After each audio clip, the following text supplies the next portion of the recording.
Hello friends, आप सब कैसे हो। आशा करती हूँ आप सब अच्छे हो, मस्त हो, लाइफ को अच्छे से एंजॉय कर रहे हो।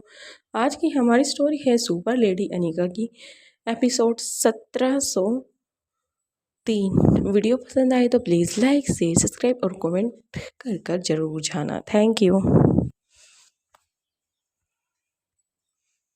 अनिका प्रीति के साथ बैठकर अपनी गाड़ी हॉस्पिटल की तरफ चलाने लग जाती है। कुछ टाइम बाद ही अनिका की गाड़ी हॉस्पिटल के बाहर रुकती है, जहाँ पर रिपोर्ट्स आने वाली थी। अनिका डायरेक्ट वहीं जाती है, क्योंकि अनिका एक पल के लिए भी कुछ भी मिस नहीं करना चाहती थी। तो कुछ टाइम बाद ही जहाँ पर रिपोर्ट मिलनी थी, वहाँ से अनिका और प्रीति दोनों रिपोर्ट लेती हैं और अनिका के कैबिन की तरफ अपने कदम बढ़ा देती हैं। कुछ टाइम बाद ही अनिका प्रीति के साथ अपने कैबिन में बैठकर आराम से चेयर पर बैठ जाती है और रिपोर्ट्स को रीड करने लग जाती है। जैसे जैसे अनिका रिपोर्ट्स पढ़ रही थी, ऐसे ऐसे उसके फेस एक्सप्रेशन थे वो चेंज हो रहे थे।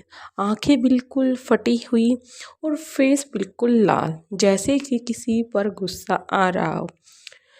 ऐसे प्रीति जब अनिका को सामने से देख पा रही थी, तो अनिका क्या ऐसा इन रिपोर्ट में है जो अनिका का ऐसा फेस हो रहा है, क्योंकि फेस एक्सप्रेशन से प्रीति कहीं ना कहीं समझ पा रही थी कुछ तो ऐसी बात और ऐसी चीज़ है जो अनिका को परेशान कर चुकी है। इसलिए अब प्रीति से भी नहीं रहा जा रहा था। वो आराम से अपनी सामने वाली चेयर पर से उठती है और अनिका के बैग में जाकर खड़ी हो जाती है। और अनिका के साथ साथ अब प्रीति भी दोनों आराम से अपने मन में रिपोर्ट्स के बारे में पढ़ने लग जाती है। प्रीति को इतना डीपली हर चीज़ के बारे में नॉलेज तो नहीं थी, लेकिन वो भी कुछ हद तक उस रिपोर्ट्स को समझ पा रही थी। इसलिए प्रीति के फेस एक्सप्रेशन इतने बदलता हाव भाव नहीं बदले। लेकिन अनिका ने कुछ टाइम बाद ही उस रिपोर्ट्स को पढ़कर उसको बंद कर दिया, क्योंकि खुद अनिका को भी नहीं पता था कि कब प्रीति उसके आगे से आकर उसके बैक पीछे खड़ी होकर रिपोर्ट्स को पढ़ रही है। अनिका को नहीं पता था, लेकिन प्रीति से भी नहीं रहा जा रहा था। इसलिए वो रिपोर्ट्स को उठाकर वापस अपनी चेयर पर जाकर बैठकर पढ़ने लग जाती है, क्योंकि अभी अनिका को वो डिस्टर्ब नहीं करना चाहती थी। इसलिए प्रीति आराम से चेयर पर जाती है, क्योंकि आगे से और लास्ट की कुछ पेज प्रीति के बचे हुए थे। अनिका के पढ़ने का तरीका काफ़ी फास्ट था, लेकिन प्रीति का इतना फास्ट नहीं था। इसलिए कुछ टाइम तक 5 से 10 मिनट प्रीति ने अब आगे लगाई। तब तक अनिका आराम से अपने हाथों को एक दूसरे में जोड़कर टेबल पर रख लेती है अपनी कोहनी को, और उस पर अपना लिप्स लगाकर कुछ सोचने लग जाती है। फिर पता नहीं कब अनिका के नेल्स उसके मुंह के अंदर जाकर अनिका अपने नेल्स को चिक चिक करके दबाने लग जाते हैं। अब प्रीति अपनी फाइल को बिल्कुल पूरी कर चुकी थी। फाइल को बंद करके अनिका की तरफ देखती है और कहती है, दीदी मुझे जहाँ तक समझ आया है। फिर अनिका उसको चुप रहने का इशारा करती है। प्रीति भी चुप हो जाती है और अनिका की तरफ देखने लग जाती है। अब दोनों ने फाइल पढ़ ली थी, लेकिन प्रीति के काफ़ी क्वेश्चन थे उस फाइल को लेकर। अनिका उन ही क्वेश्चन को हल अपने दिमाग में कर रही थी। कुछ टाइम बाद अनिका जल्दी से अपने हाथों को नीचे करती है। फिर प्रीति से पूछती है, हाँ प्रीति बोलो, अब तुम्हें क्या है। प्रीति कहती है कि आगे कुछ कहती तो उससे पहले ही अनिका उसे कहती है, मैं तुम्हें बताती हूँ। अपनी चेयर से खड़ी होती है और प्रीति की चेयर की तरफ अपने कदम बढ़ा देती है और कहती है, इन रिपोर्ट्स में सीधे तौर पर लिखा है कि उस बच्चे के अंदर काफ़ी मात्रा में ड्रग्स इंजेक्ट किया गया है, या कहें कि उस पर किसी तरह का कोई एक्सपेरिमेंट किया गया है।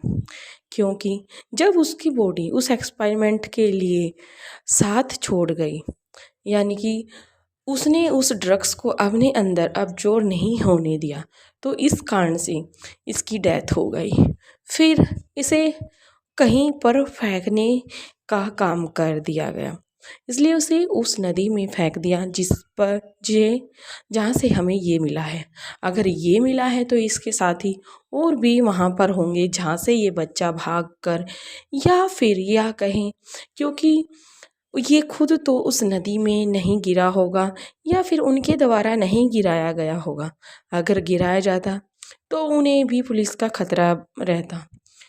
क्या पता ऐसा भी हो सकता है कि जानबूझकर वहाँ पर डाला हो, क्योंकि वहाँ का रास्ता सुनसान है और उस एरिए में कोई व्यक्ति नहीं जाते उस पानी में।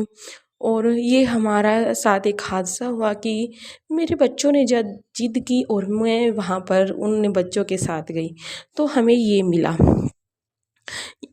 या वहाँ पर अभी और सारे बच्चे भी हैं, अगर उन्होंने फेंका है या फिर ये अपनी जान बचाकर वहाँ से भाग रहा होगा, इसका पैर फिसल कर इस नदी की तरफ गिर गया होगा। इस बारे में मैं अभी कुछ नहीं कह सकती।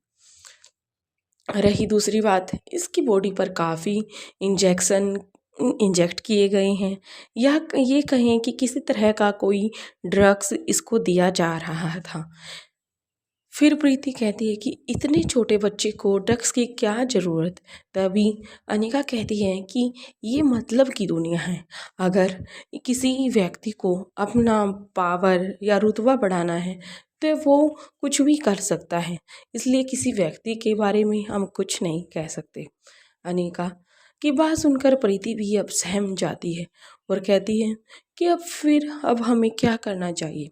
अनिका कहती है कि जिसने भी ये काम किया है हमें वहाँ तक पहुँचना होगा। पता नहीं कितने और बच्चे ऐसे हैं जो लावारिस हैं, क्योंकि मुझे जहाँ तक पता चला है कि इसका कोई नहीं होगा, क्योंकि अभी तक तो कहीं ना कहीं कोई भी पुलिस स्टेशन में रिपोर्ट्स ज़रूर होती, लेकिन नहीं, ऐसा कोई भी बच्चा लापता नहीं है जिसके पेरेंट्स ने उसके लिए रिपोर्ट्स लिखवाई होगी। फिर प्रीति कहती है कि तो चलो हमें इस बच्चे की एक बार डेड बॉडी को दोबारा देखना होगा। अनिका भी यही कहने वाली थी, लेकिन प्रीति की बात मुंह से ये बात सुनकर अनिका भी हैरान थी। उसने कहा कि तुम्हें ऐसा क्यों लगता है। उसने कहा कि एक बार ये देख लेते हैं, कहीं गिरने से या फिर खुद किसी को वहाँ पर फेंका गया होगा, क्योंकि अगर ये खुद से गिरा होगा तो इसके दोनों अंगूठे या पैर की उंगलियों में कोई ना कोई निशान होगा, क्योंकि जब हमने देखा था तो बॉडी काफ़ी डैमेज हो चुकी थी, हमारा उस तरफ कोई ध्यान नहीं था। अनिका कहती है हाँ प्रीति तुम सही कह रही हो, यही मैं काफ़ी टाइम से सोच रही हूँ, चलो चलते हैं। इतना कहकर दोनों जल्दी से उन रिपोर्ट्स प्रीति उठा लेती है, अनिका आगे की तरफ चलने लगती है और उसके साथ साथ प्रीति भी उसके साथ चलने लग जाती है। बाकी का नेक्स्ट एपिसोड में वीडियो पसंद आए तो प्लीज़ लाइक शेयर सब्सक्राइब और कमेंट कर कर जरूर जाना। थैंक यू फ्रेंड्स, जल्द मिलते हैं नई वीडियो के साथ।